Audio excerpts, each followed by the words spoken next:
नमस्ते। आप सभी का ज्ञान लवर्स यूट्यूब चैनल में बहुत बहुत स्वागत है।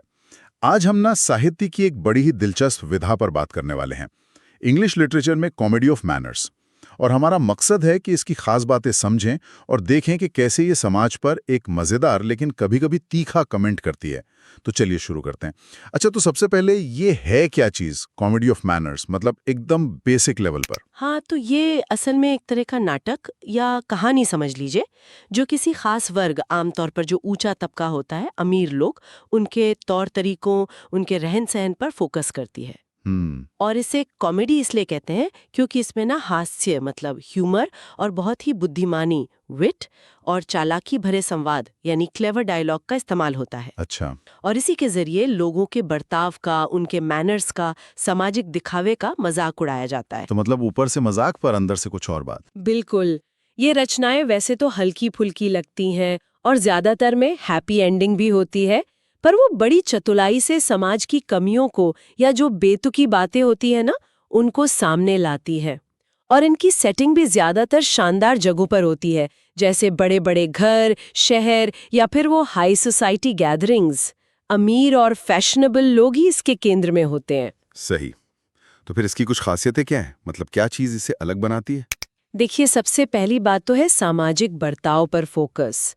लोग कैसे बात कर रहे हैं, कपड़े कैसे पहन रहे हैं, शिष्टाचार के कौन से नियम मान रहे हैं। और खास तौर पर उन लोगों का मजाक उड़ाया जाता है जो मतलब असल से ज्यादा महत्वपूर्ण या संस्कारी होने का ढोंग करते हैं। वो दिखावापन। बिल्कुल। और दूसरी बड़ी चीज है विटी डायलॉग। ये इसकी जान है। हाँ, वो तेज तर्रार, चालाक और मजेदार बातचीत, जहाँ पात्र बहुत ही सलीके से एक दूसरे की खिंचाई कर सकते हैं ना। हाँ बिल्कुल, या बहुत स्मार्ट कमेंट्स कर सकते हैं। हास्य अक्सर आता है शब्दों के खेल से, वर्ड प्ले से, या व्यंग, आयरनी जिसे कहते हैं, उससे, या फिर वो तेज सवालों जवाबों से। और जो कथानक होता है कहानी, उसमें अक्सर रोमांटिक उलझने होती हैं, गॉसिप, स्कैंडल या फिर रुतबे और प्यार के लिए कंपटीशन। हाँ, ये रोमांटिक प्लॉट्स तो होते ही हैं। जैसे कोई युवा जोड़ा है, वो तमाम मुश्किलों के बाद साथ आने की कोशिश कर रहा है, या फिर वो छुपे हुए प्रेम संबंध, गलत पहचान, मिस्टेकन आइडेंटिटीज। हाँ, लव ट्रायंगल्स भी खूब होते हैं। अच्छा। पर एक और बहुत जरूरी पहलू है समाज पर व्यंग, सटायर। सटायर मतलब ये सिर्फ अमीरों का मजाक उड़ाना ही था या कुछ और गहरा था? नहीं, सिर्फ मजाक नहीं, ये असल में समाज की जो कमियां हैं उनका मजाक उड़ाती है। जैसे पैसे के पीछे भागना, रुतबे का या दिखावे का जुनून, या फिर कैसे लोग बस फिट होने के लिए बड़े ही मूर्खतापूर्ण नियम मानते हैं या नकली व्यवहार करते हैं। समझ गया। और इसमें ना कुछ तयशुदा मतलब स्टॉक या स्टीरियोटिपिकल कैरेक्टर्स भी होते हैं, जैसे वो बहुत होशियार विटी हीरो या हीरोइन, एक होता है फॉप मतलब फैशन का दीवाना आदमी, एक सोशल क्लाइंबर जो बस समाज में ऊपर चढ़ना चाहता है, और एक हिपोक्रेट मतलब पाखंडी। दिलचस्प है ये तो।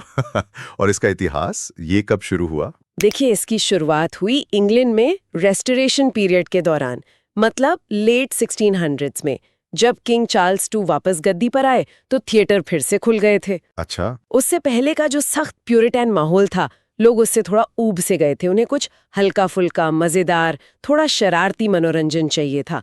और उस वक्त का माहौल भी ऐसा था जहां विट और हाजिर जवाबी की बड़ी कद्र थी। तो ये उसी दौर में ज्यादा चली या बाद में भी? नहीं, बाद में भी 18वीं और 19वीं सदी में इसका एक तरह से पुनरुद्धार हुआ।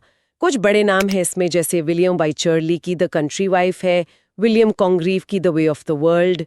हाँ, the way of the world के बारे में सुना है।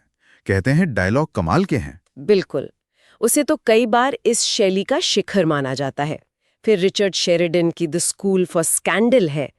और शायद जो सबसे ज्यादा मशहूर है वो है ऑस्कर वाइल्ड की the importance of being earnest. और हाँ, the importance of being earnest, वो तो क्लासिक है।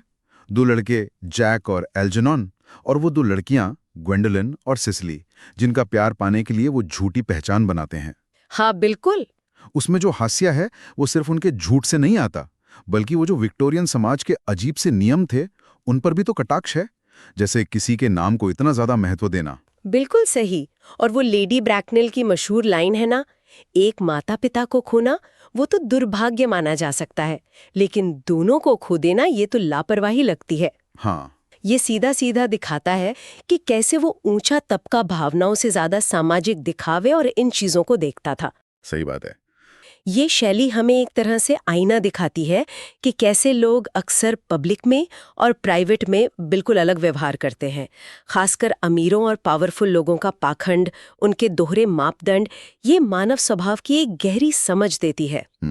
और इसका असर देखिए ना, आज भी कई टीवी शोज हैं जैसे गॉसिप गर्ल या ब्रिजटन, और मूवीज भी हैं क्लूलेस जैसी, जो इसी स्टाइल से कहीं ना कहीं प्रभावित हैं, जहां किरदारों की बातचीत, उनकी पार्टियां, उनके सामाजिक दावपेच, यही सब कहानी का केंद्र होते हैं। तो मतलब ये सिर्फ पुराने जमाने की बात नहीं है, ये मानव स्वभाव और सामाजिक दिखावे पर एक ऐसी मजेदार लेकिन तीखी टिप्पणी है जो आज भी उतनी ही सच्ची लगती है। बिल्कुल। और जाते जाते ना एक सोचने वाली बात छोड़ जाती हूँ हाँ, बताइए। कि क्या आज के इस सोशल मीडिया के युग में, जहां हम सब अपनी पब्लिक इमेज को इतनी सावधानी से बनाते हैं, दिखाते हैं, क्या हम सब एक तरह की मॉडर्न कॉमेडी ऑफ मैनर्स में ही नहीं जी रहे हैं? अरे वाह, ये तो वाकई सोचने वाली बात है, बहुत दिलचस्प। खैर, उम्मीद है आपको ये चर्चा जानकारी भरी और मजेदार लगी होगी। अगर ये वीडियो अच्छा लगा तो प्लीज इसे लाइक जरूर करें, हमारे चैनल ज्ञान लवर्स को सब्सक्राइब करें, और हाँ, अगर आप चाहें तो इसे अपने दोस्तों के साथ शेयर भी कर सकते हैं। देखने के लिए बहुत बहुत शुक्रिया।